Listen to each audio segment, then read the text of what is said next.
Hello guys! Ngayon ay magluluto tayo ng pork ribs. Ayan, ang ribs. Nilaga ko na para malambot. Para mabilis maluto ang ating recipe. Hindi ko alam kung anong tawag dito. Ito na yung mga sahog niya, baong sibuyas, saging na saba, red bell pepper, and kamote. Ayan lang ang ating mga ingredients. Toyo, asin, paminta, and magic sarap. Ayan lang lahat guys. Iyan ang ating iluluto ngayon. Ngayon ay magigisa na tayo ng bawang at sibuyas.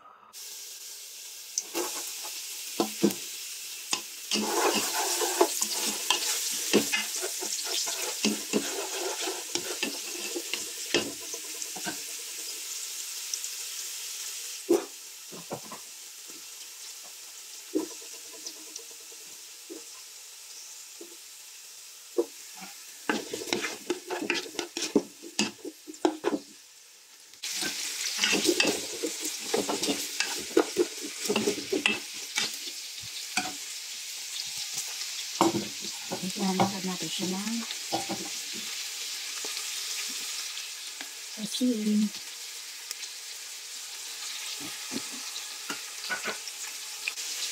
paminta,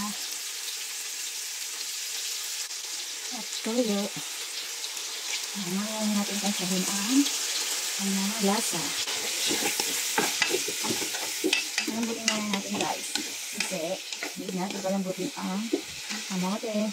Kasi dudurugin ko siya para lumapot ang sabaw. Palambutin muna siya natin guys. Kasi lambot na yung ating ribs. Natutunaw siya kapag itinalang ko na agad. Mamaya na natin siya ilagay sa caldero kapag lambot na ang saging at kamote.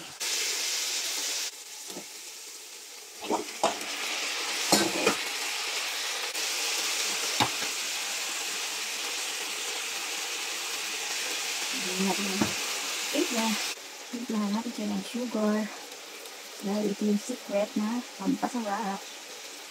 Ayan guys. Mamaya natin tagkahin ang lasa. Halu-haluin muna natin. Ayun guys. Lagyan na natin ng sabaw. Ayan na guys. Hindi na natin siya pwedeng haluin kasi madudurog na yung meat. Madudurog na yung ribs. Iwalay na siya sa kanyang buto-buto. Kaya bawal na siyang haluin. Ganyan na lang siya guys. Haluin lang natin na iaalsin natin yung caldero.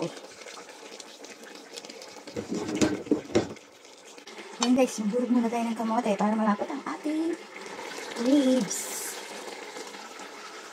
Ayan na guys, luto na ang ating pork ribs. Thanks for watching.